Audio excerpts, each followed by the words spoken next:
दोस्तों, census training programme में सभी इन्यूमरेटर्स और सुपरवाइजर का खैर मकदम है, खुश आमदीद है, पुरजोर इस्तकबाल है। दोस्तों, हम लोग बिल्डिंग और सेंसस हाउस के बारे में अलग अलग तफसील से जानकारी हासिल कर चुके हैं।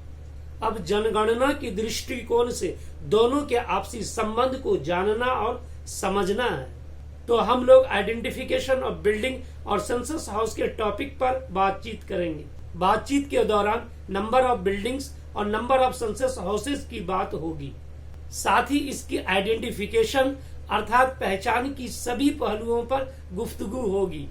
बिल्डिंग और सेंसस की पहचान को कुछ एग्जाम्पल और डायग्राम की मदद से आइडेंटिफाई करने की कोशिश करेंगे।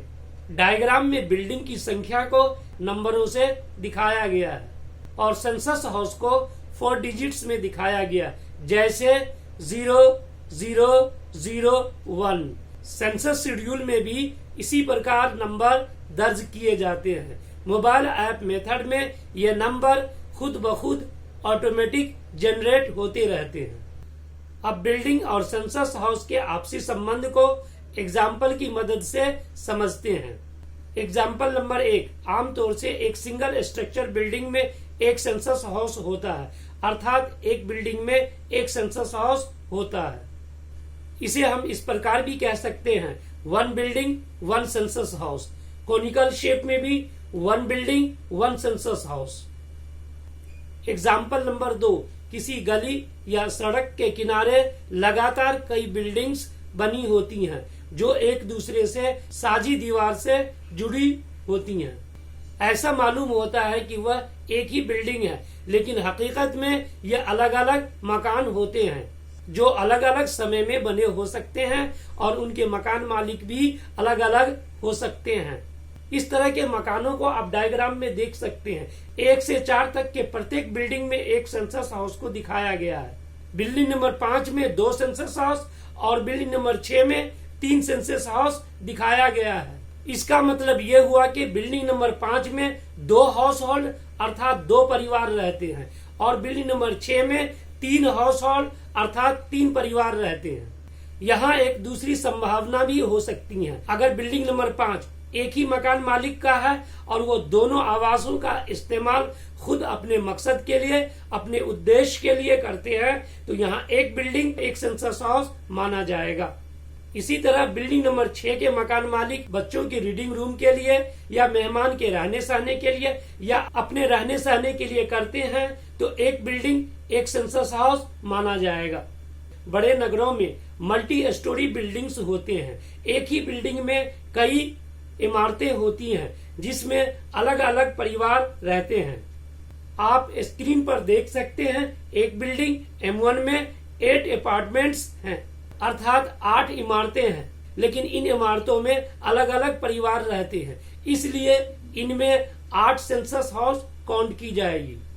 एग्जाम्पल नंबर 4, कभी कभी मेट्रोपॉलिटन सिटीज में अर्थात महानगरों में मल्टी स्टोरी अपार्टमेंट में प्रत्येक अपार्टमेंट को अलग अलग फ्लैट मानकर लोकल बॉडी या लोकल अथॉरिटीज द्वारा अलग अलग नंबर अलॉट किया जाता है। डायग्राम में आप देख सकते हैं स्क्रीन पर, किसी लोकल बॉडी द्वारा 8 फ्लैट को अलग अलग building number BN1, BN2, BN3, BN4, BN5, BN6, BN7 और BN8 नंबर अलॉट किए गए हैं, जो अलग अलग हाउस होल्ड के नाम अलॉट किया गया है। इसे हम इस तरह भी कह सकते हैं, 8 buildings and 8 census houses. Example number 5, अगर किसी बड़े प्रीमाइसेस में 3 अलग अलग बिल्डिंग हो और प्रत्येक बिल्डिंग में 3-3 मंजिलें हों और इन सभी मंजिलों में अलग अलग हाउस होल्ड अर्थात अलग अलग परिवार रहता हो, जैसे आमतौर से IOC Indian oil corporation colony में इस तरह की बिल्डिंग होती हैं। जैसे आप डायग्राम में स्क्रीन पर देख सकते हैं, building number 1, building number 2, building number 3 में 3-3 सेंसस हाउस हैं, अर्थात यहाँ 3 बिल्डिंग में कुल 9 सेंसस हाउस माना जाएगा। एग्जाम्पल नंबर 6, एक हॉस्टल में स्टूडेंट्स के रहने सहने के लिए 6 कमरे हैं और इसके अलावा 2 कमरे और भी हैं जिसमें वार्डन्स के रेजिडेंट्स और कुक्स के रेजिडेंट्स रहते हैं, अर्थात इनमें उनके परिवार रहते हैं। आप डायग्राम में स्क्रीन पर देख सकते हैं, यहाँ एक बिल्डिंग में 3 सेंसस हाउसेज हैं। यहाँ दूसरी संभावना या दूसरी स्थिति भी हो सकती है, अगर वार्डन और कुक के परिवार हॉस्टल में नहीं रहते हैं और ये दोनों हॉस्टल के मेस में भोजन करते हैं, तो यहाँ 1 बिल्डिंग 1 सेंसस हाउस माना जाएगा। एग्जाम्पल नंबर 7, यहाँ आप स्क्रीन पर देख सकते हैं, एक बिल्डिंग में 5 रूम हैं, जिनमें से 2 रूम में एक हाउस होल्ड अर्थात एक परिवार के लोग और 3 रूम में दूसरे परिवार के लोग रहते हैं। तो यहाँ एक बिल्डिंग में 2 सेंसस हाउस काउंट किया जाएगा। एग्जाम्पल नंबर 8, किसी प्रीमाइसेस के अंदर 4 स्ट्रक्चर्स हैं अर्थात 4 बिल्डिंग्स हैं। आप डायग्राम में देख सकते हैं, एक मेन रेजिडेंस, दूसरा किचन, तीसरा टॉयलेट और चौथा बैठक। इन चारों मकानों में एक हाउस होल्ड अर्थात एक परिवार के लोग सामूहिक रूप से रहते हैं, तो इसे एक बिल्डिंग एक सेंसस हाउस माना जाएगा। यहाँ एक संभावना या एक स्थिति और भी हो सकती है कि बैठक वाले मकान को किसी कारणवश किसी परिवार को रहने के लिए दिया गया हो, तो अब यहाँ 2 बिल्डिंग और 2 सेंसस हाउस माने जाएंगे। एग्जाम्पल नंबर 9, किसी प्रीमाइसेस में 4 मकाने हैं। आप स्क्रीन पर देख सकते हैं, एक में मेन रेजिडेंस, दूसरे में किचन, तीसरे में वर्क शेड और चौथे में कैटल शेड है।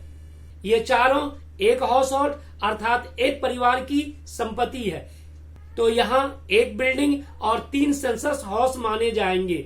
चूंकि वर्क शेड और कैटल शेड से इनकम जनरेट होती है, इसलिए इन्हें अलग अलग सेंसस हाउस माने जाएंगे। इस प्रकार 3 सेंसस हाउस हुए मेन रेजिडेंस और किचन को लेकर।